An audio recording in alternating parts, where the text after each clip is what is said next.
Professor. Thank you, sir. Thank you. I extend my gratitude to Dr. V.R. Sampath, Editor Satakadar, and President Madras Development Society for considering me for delivering my speech on this August occasion. Peace does not mean an absence of conflicts. Differences will always be there. Peace means solving these differences through peaceful means, through dialogue, education, knowledge, and through humane ways, said Dalai Lama. This is the realization needed by the contemporary world, which is endangered cobweb of terror and differences. Good evening to one and all present over here. Honorable Justice S. Bhaskaran, Chairman, Tamil Nadu State Human Rights Commission, Honorable Minister S. Raghupati, Honorable Justice Dr. S. Vimala, Member State Law Commission, and other dignitaries, Mr. Parthiban Shanmugam. United Nations role on Afghanistan resettlement to bring world peace. This is the topic which has been assigned to me. In recent times, one of the major human rights issue and challenge to sovereignty occurred.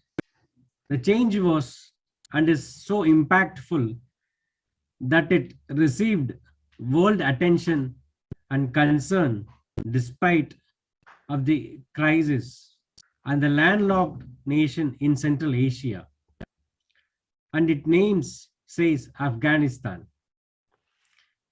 Afghanistan is a land where one of the earliest settlement of human species started, and it is a land where some of the strongest of world rulers stationed and came from in ancient times like Ahmad Shah.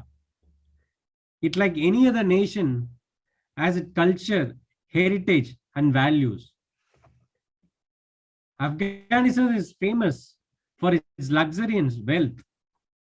Afghan land has its own history, and it is also well placed geographically, which is anciently a trading route, namely a Golden Road and a Silk Road. It leads to most parts of the Asia, wherein the north leads to Bukhara, east leads to Iran, southeast is the gateway to India. It had the great merchandise and trading benefits with the goods like silk, ivory, ruby, gold, and valuable gems and cloths. This country is as a side which probably no country would have. The period of trouble starting from 19th century, a clash between Russian and British, wherein Afghan was used as a buffer zone to present day atrocities. The first one resulted, there was a two Anglo-Afghan war held. The first one resulted in destruction of British army, and the second Afghan war ended in 1880, resulted to accept diplomatic mission in Kabul. This affected the Britishers to retain effective control of Kabul's foreign affairs, where in 20th century is considered as a human right arena, especially in the later 1950s to 1990s, wherein many nations got independence and many new world powers are arising. The light of human right and the respect to its value is yet to reach and help the Afghanistan. Even when you search in the net, plight of this nation is such that issues come first, then its description. The country has high levels of terrorism, poverty, the child malnutrition.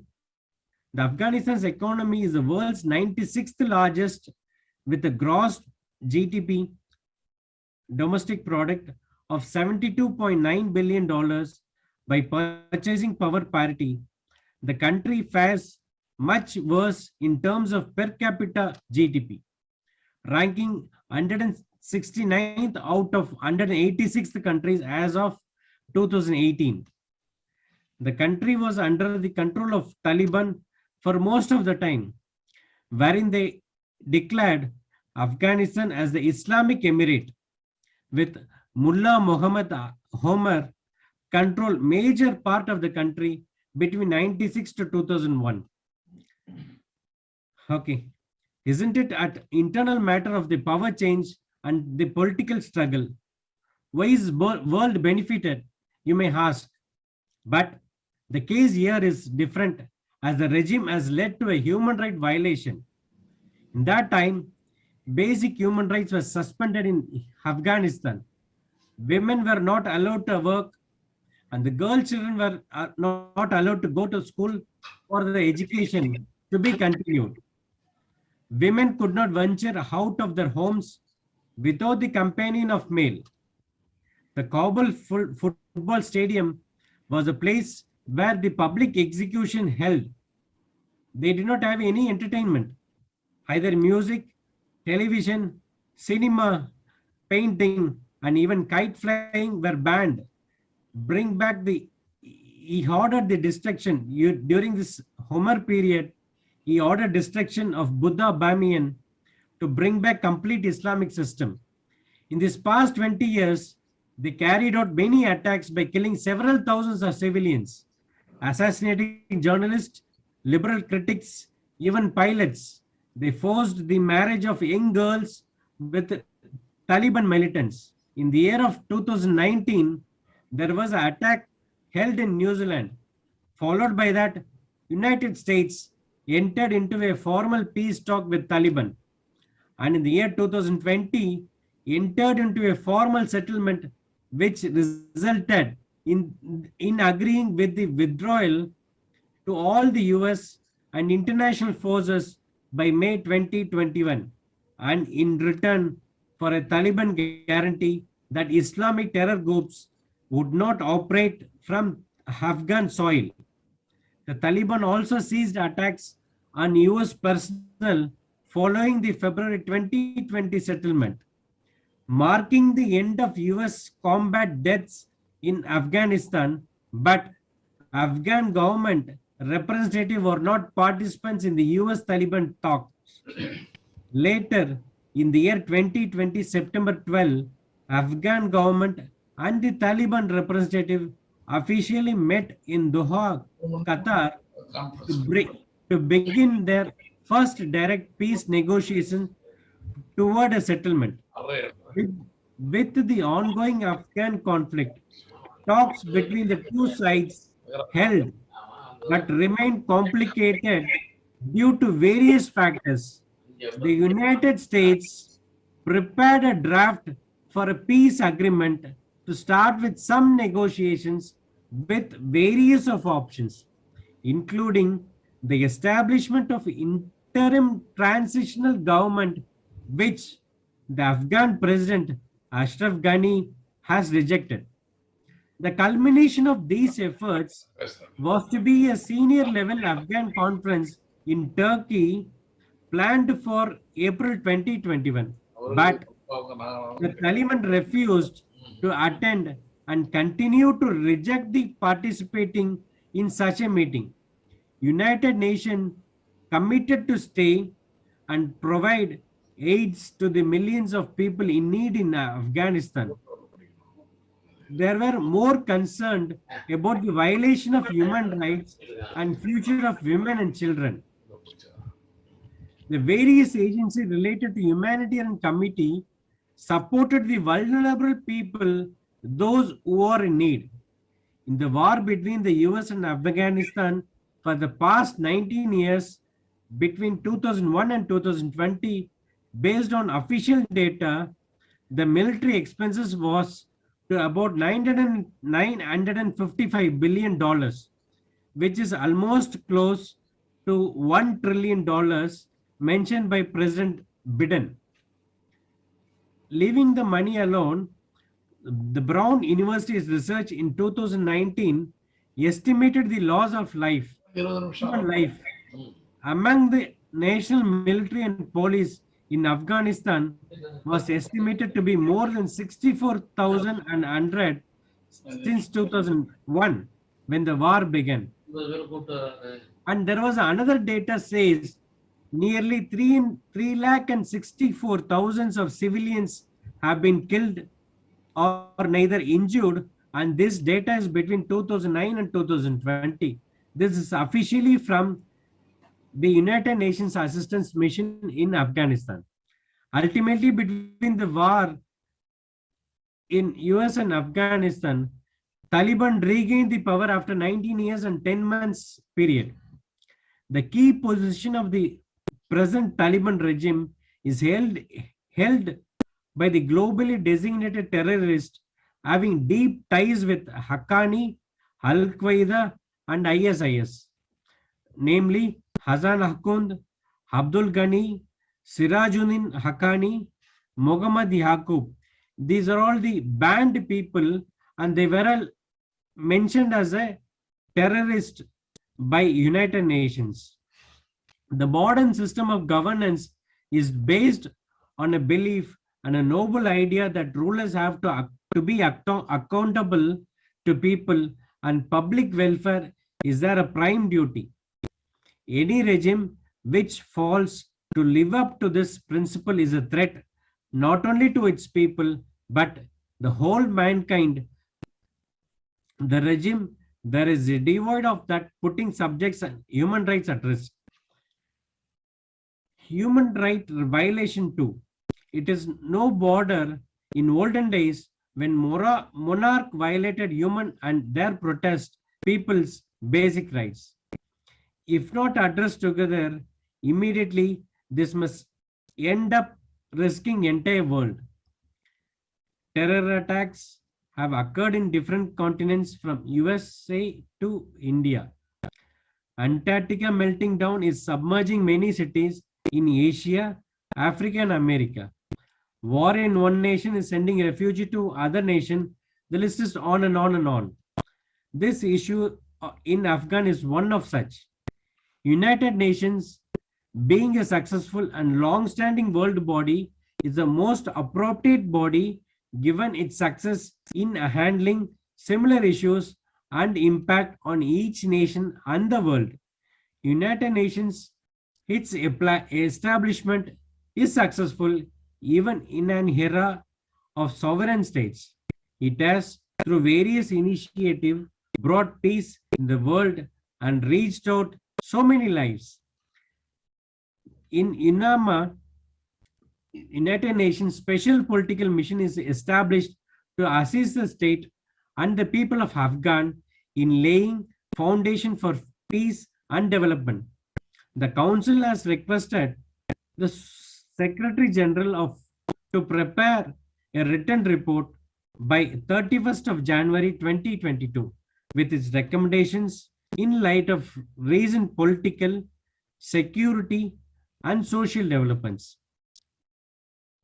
During this period, India-led United Nations Security Council adopted a resolution on this Taliban issue, which was sponsored by France, United Kingdom, and United States. And the same was adopted by 13 members, including India. Though the Russia and China abstained, they were permanent and veto members. United Nations has an impeccable role to be played in the present day Afghan situation. United Nations alone can do this. The first option available will be giving no international recognition to Taliban-led government. International recognition is an important criteria to be an independent state in the 21st century. When United Nations does not give that, repercussions are huge in terms of other nation transaction with Afghan and terms of friend. Another way is by recognizing them as many lives are at stake there. So United Nations can go for preventing diplomacy and mediation in the case of Taliban too, inviting them to talk. Taliban Foreign Minister Amir Khan Mutaki made the request in a letter to United Nations Secretary General Antonia. The Taliban have asked to address world leaders at the United Nations in New York this week and nominated their Doha-based spokesman Sohail Shaheen as Afghanistan's United Nations ambassador. The United Nations could use this app for imposing better human rights related conditions on Taliban. Taliban's desire for international recognition is the only leverage other countries have to press for inclusive government and respect for rights, particularly for women and girl children in Afghanistan. And the other measures United Nations can do is it can send special and personal representative to check the condition prevalent and for promotion of resettlement in Afghan. At this time, when Taliban is seeking recognition, the checks and conditions will have more result. United Nations keeping force can be of huge help. United Nations can deploy it as it did it for South Korea until peace and resettlement is done. Special representative for combating sexual violence for Taliban-led regime, the Secretary General's Special Representative on Sexual Violence in Conflict has helped countries develop and implement laws that criminalize wartime rape and end impunity for perpetrators. Security Council can take appropriate action under Chapter 7 of the Charter to safeguard the human rights and humanitarian needs of the people of Afghanistan, including its most vulnerable, and to address the role of member states to prevent acts of terrorism and international law. Human Rights Council must be deployed to address in an emergency session the obligations of all the states to advance the promotion and protection of human rights. It must provide for speedy establishment of a fact-finding mission to be deployed urgently to Afghanistan to assess the situation on the ground and report back. United Nations special procedures mandates to support fact-finding and accountability on the serious human rights violations occurring in Afghanistan. Most importantly, United Nations can urge its members to take immediate and preventive action to prevent the slaughter of civilians, the destruction of essential civilian infrastructure, and the undoing of decades of human rights, rule of law, and gender equality to work to advance the health, education, culture, and social infrastructure of Afghanistan. The member states must urge to keep their borders open to receive asylum seekers from Afghanistan while ensuring adequate protection and humanitarian assistance of Afghan refugees and internally displaced persons. Many efforts by United Nations, many nations, unilateral and multilateral efforts have brought peace and established order. Cold War never became a war. Korean War was ended.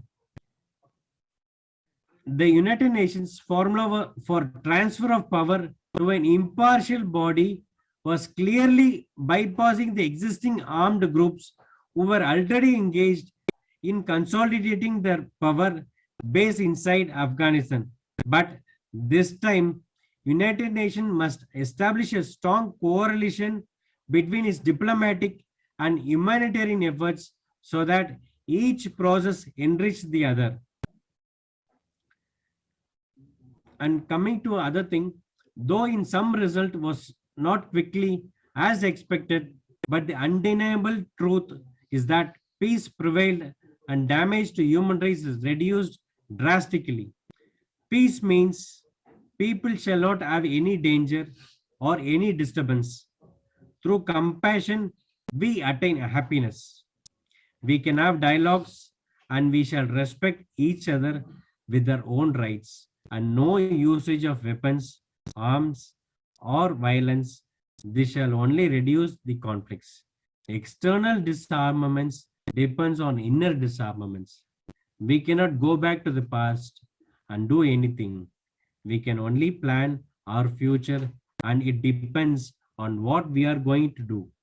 We can create better planet by having their own mind, our mind that everyone is a human being and we shall treat them with humanness.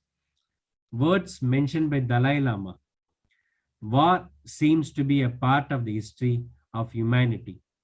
As we look at the situation of our planet in the past, countries, regions, and even villages were economically independent of one another. Under those circumstances, the destruction of our enemy might have been a victory of us. There was a relevance to violence and war. However, today we are so interdependent that the concept of war has become outdated. When we face problems, our disagreements today, we have to arrive at solutions through dialogues. Dialogues is one and only appropriate method. One sided victory is no longer relevant. We must work to resolve conflicts in a spirit of reconciliation and always keep in mind the interest of others. We cannot destroy our neighbors. We cannot ignore their interest. Doing so would ultimately cause us to suffer. I therefore think that the concept of violence is now unsuitable. Non-violence is the appropriate method. Finally, at last, I would like to conclude by stating what Dr. APJ Abdul Kalam stressed in the European Parliament. Where there is righteousness in the heart, there is beauty in the character. When there is a beauty in the character, there is harmony in the home. When there is a harmony in the home, there is order in the nation. When there is order in the nation, there is the peace in the world. Let order be brought in Afghan for peace in the world. I thank once again Dr. V.R. Sampath for giving me the opportunity to address this conference. I thank you once again. மகிழ்ந்திரு மகிழ்வித்திரு என்று கூறி விடைபெறுகிறேன். நன்றி, வணக்கம்.